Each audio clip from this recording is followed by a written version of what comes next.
कल जो हमने बात की थी Newton first law of motion के बारे में और Newton second law of motion के बारे में, मैंने आप लोगों को बताया था कि define and explain Newton first law of motion. Newton first law को मैंने डिफाइन किया था, फिर बेटा उसका जो मैथमेटिकल फॉर्म था वो मैंने आप लोगों को करवाया। फिर मैंने आप लोगों को ये बताया कि न्यूटन फर्स्ट लॉ में जो है आप लोगों के पास दो पार्ट्स है, एक बॉडीज एट रेस्ट है, एक बॉडीज इन मोशन है। वो चीज़ जो थी बेटा फर्स्ट लॉ ऑफ मोशन हमारा जो टॉपिक था वो हमने फुली एक्सप्लेन किया हुआ था। फिर हम आए सेकंड लॉ की तरफ, सेकंड लॉ की डिफिनीशन, फिर उसका जो मैथमेटिकल फॉर्म का डेरिवेशन था वो हमने करवाया और फिर न्यूटन सेकंड लॉ के बेस पे हमारे पास एक एग्जाम्पल था और साथ ही साथ एक असाइनमेंट था जो हमने सॉल्व करवाया। आज का जो हमारा टॉपिक है वो है Newton third law of motion. अब कीप इन माइंड दैट पहले हम न्यूटन थर्ड लॉ का डिफिनीशन करेंगे कि न्यूटन थर्ड लॉ है हमारे पास क्या चीज़, फिर हम न्यूटन थर्ड लॉ की एक्सप्लेनेशन करेंगे और फिर उस एक्सप्लेनेशन के बाद मैं आप लोगों को न्यूटन थर्ड लॉ के जो एग्जाम्पल्स है वो बेटा हम डिस्कस करेंगे। तो आते हैं बेटा हम अपने डिफिनीशन की तरफ।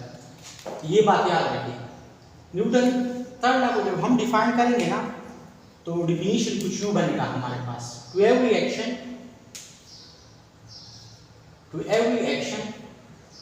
There is an equal and opposite reaction. Keep in mind, Newton ने बेटा कहा था कि हमारे पास हर एक्शन का हमारे पास इक्वल रिएक्शन मौजूद होगा और आप लोगों के पास जो रिएक्शन होगा उसका डायरेक्शन बिल्कुल अपोजिट होगा एक्शन के डायरेक्शन के। दोबारा आप लोग सुनिए, every action has reaction, both are equal in magnitude but opposite in direction. हमारे पास हर एक्शन का इक्वल रिएक्शन होगा लेकिन अपोजिट डायरेक्शन में। लेट्स सपोज हम बेटा इसको एक्सप्लेन कर रहे थे, इधर देखिए मैं बेटा दे रहा हूं एक्सप्लेनेशन का हेडिंग, एक्सप्लेनेशन। अब फर्स्ट हम जनरली बेटा इसको एक्सप्लेन कर रहे हैं। जनरली हम इसको किस तरह एक्सप्लेन करेंगे, इधर देखिए, when one object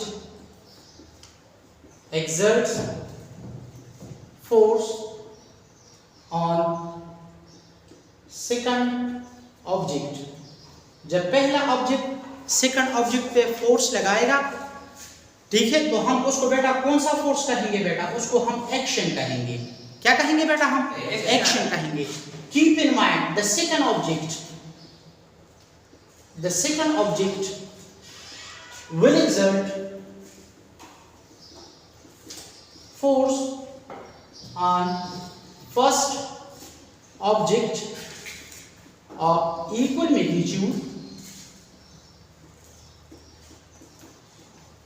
but in opposite direction. ये सेकंड ऑब्जेक्ट जो है बेटा ये फर्स्ट ऑब्जेक्ट पे उतना फोर्स लगाएगा जितना फर्स्ट ऑब्जेक्ट ने सेकंड ऑब्जेक्ट पे लगाया था और इसको हम क्या कहेंगे बेटा, उसको हम कहेंगे रिएक्शन। क्या कहेंगे, रिएक्शन। फॉर एग्जांपल मेरे पास दो बॉडीज है, एक मेरे पास बॉडी ए है और दूसरा मेरे पास है बॉडी बी। अब बॉडी ए ने बॉडी बी पे जो फोर्स लगाया उसको मैं कहूंगा action force, body B response देगा एक्शन को तो वो कंसिडर होगा रिएक्शन। जितना हमारे पास एक्शन होगा उतना ही हमारे पास क्या होगा, रिएक्शन। लेकिन रिएक्शन का जो डायरेक्शन है वो एक्शन के बिल्कुल क्या होगा, अपोजिट होगा। लेट्स सपोज मैं इधर लिख रहा हूं बेटा आप लोगों को, ये देखिए मैं लिख रहा हूं आप लोगों को कि when object A exerts force on object B which we will write FAB। Object A ने ऑब्जेक्ट बी पे बेटे फोर्स अप्लाई किया, तो जब ऑब्जेक्ट ए ने ऑब्जेक्ट बी पे फोर्स अप्लाई किया ना तो इसको मैं किस तरह लिखूंगा बेटा, मैं लिखूंगा FAB। इफ ए बी का मतलब ये है कि ऑब्जेक्ट ए फोर्स लगा रहा है बी पे, और इसको मैं क्या नाम दूंगा, इसको बेटा मैं नाम दूंगा एक्शन का। समझ आ रही है ना आपको? अब keep in mind the object B will exert force on object A। अब ऑब्जेक्ट बी रिस्पांस देगा बेटा ऑब्जेक्ट ए को, तो रिस्पांस किस तरह देगा? आप लोगों के पास बिल्कुल ऑपोजिट रिस्पांस देगा। आप लोगों के पास ऑब्जेक्ट बी ऑब्जेक्ट ए पे फोर्स लगाएगा, which can be written as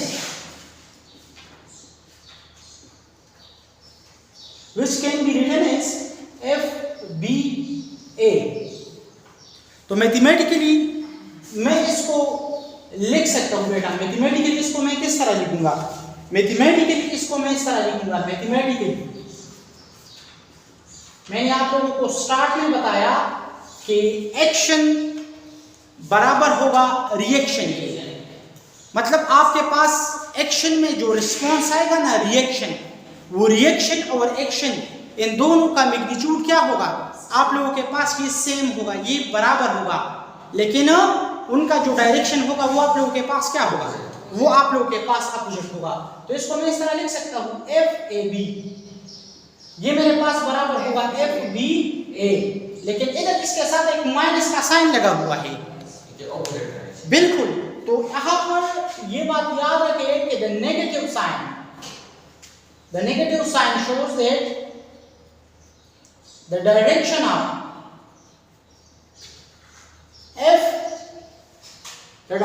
of FBA जो हमारे पास रिएक्शन फोर्स है, the direction of FBA is opposite to FAB। समझ आ रही है ना आप लोगों को? अब एक और बात सुने बेटा, मैं आप लोगों को एक दो एग्जांपल्स दे रहा हूं, आपके बुक में जो एग्जांपल मेंशन है। देखिए बार बार मैं आप लोगों को ये जिक्र कर रहा हूं कि न्यूटन थर्ड लॉ के मुताबिक आप लोगों के पास एक्शन और रिएक्शन जो है ये दोनों इक्वल होंगे, लेकिन इन दोनों के डायरेक्शन क्या होंगे? बिल्कुल आप लोगों के पास अपोजिट होंगे।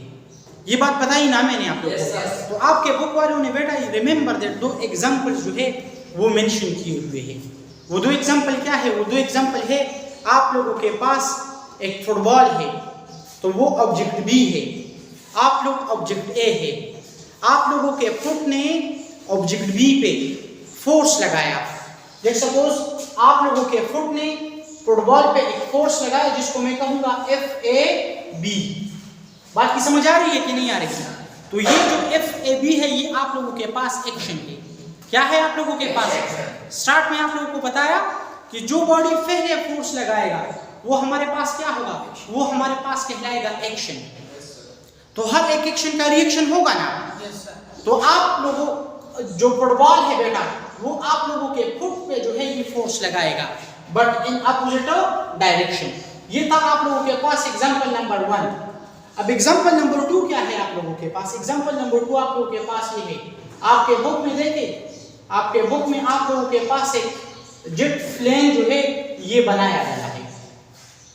तो जेट प्लेन में आप लोगों को ये कह रहा है कि the jet plane eject gases from its tail at a very high speed.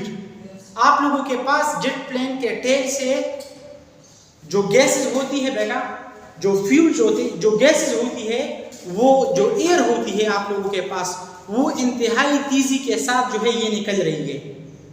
तो ये बेटा एक्शन हो रहा है किस चीज पे?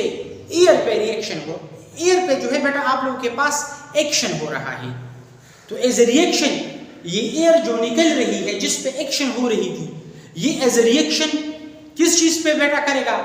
फ्लेम पे करेगा, और ये आप लोगों के पास आगे की तरफ जो है ये आप लोगों के पास जाएगा। तो यहाँ पर भी मैं लिख सकता हूँ कि FAB ये मेरे पास बराबर है -FBA।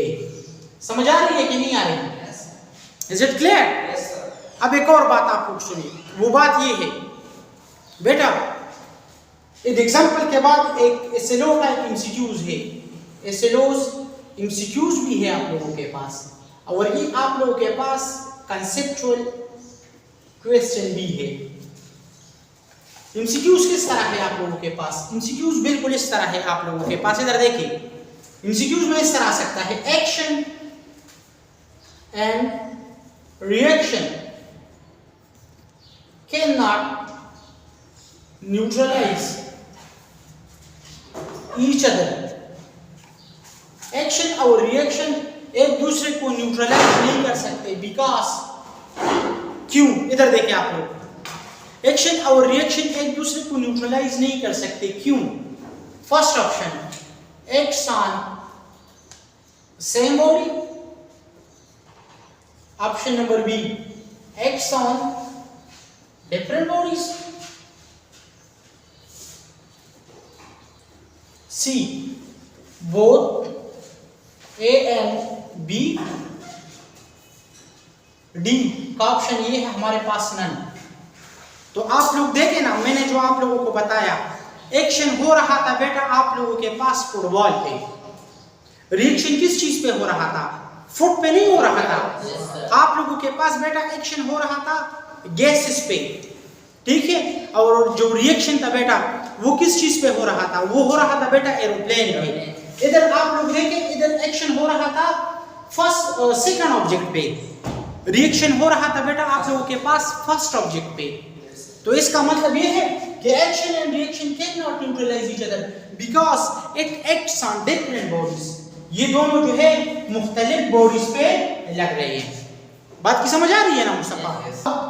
बेटा इस पे एमसीक्यूज तो हमने डिस्कस किया। अब बात ये है कि इस पे कंसेप्चुअल क्वेश्चन किस तरह आएगा। तो कंसेप्चुअल क्वेश्चन इस तरह आएगा बेटा, ये action and reaction cannot neutralize each other. Explain. इसको एक्सप्लेन करें कि एक्शन और रिएक्शन एक दूसरे को न्यूट्रलाइज किस तरह नहीं करते, इस चीज को एक्सप्लेन कर दे। तो आप लोग बेटा उनको ये पता है कि एक्शन और रिएक्शन एक दूसरे को एक्सप्लेन नहीं कर सकते, इनको ये पता है। तो आप लोगों ने क्या करना है? आप लोगों ने कहना है action and reaction can not neutralise each other because it acts on different bodies. तो हमने बेटा ये जो एरोप्लेन वाला, जो जेट प्लेन वाला जो एग्जांपल डिस्कस किया, या हमने बेटा फुटबॉल पे जो फोर्स लगाया, या हमने फर्स्ट ऑब्जेक्ट ने सेकंड ऑब्जेक्ट पे जो फोर्स लगाया, या आप लोगों के पास ऑब्जेक्ट ए ने ऑब्जेक्ट बी पे जो फोर्स लगाया, फिर ऑब्जेक्ट बी ने ऑब्जेक्ट ए पे फोर्स लगाया, तो इन्हीं चार एग्जांपल से आप लोग कोई एग्जांपल जो है वो लिखोगे। Is it clear to you people? आप लोगों के पास इस टॉपिक के बिल्कुल आखिर में एक क्वेश्चन है, और वो क्वेश्चन ये है, वो भी बिल्कुल स्लो बेस्ड क्वेश्चन है, how we can feel reaction. हम रिएक्शन को किस तरह महसूस कर सकते हैं? आप लोग देखें बेटा, हम रिएक्शन को किस तरह महसूस कर सकते हैं? तो मैं इस बोर्ड को बेटा एज अ टेबल कंसिडर कर रहा हूँ। क्या कंसिडर कर रहा हूँ? टेबल कंसिडर कर रहा हूँ। अब बेटा आप लोग देखें ना, मैं इस टेबल पे फोर्स लगा रहा हूँ कि नहीं लगा रहा? तो मैंने स्टार्ट में आप लोगों को ये बताया कि जो बॉडी पहले फोर्स लगाएगी ना वो एक्शन कंसिडर होगी। क्या कंसिडर होगी? अब रिएक्शन बेटा मुझ पे क्या हो रहा है? इधर देखिए आप लोग, थोड़ा रिएक्शन क्या हो रहा है इधर देखिए। मैं इस पे फोर्स लगा रहा हूँ ना, so you people are seeing that my hand shape is changing regularly.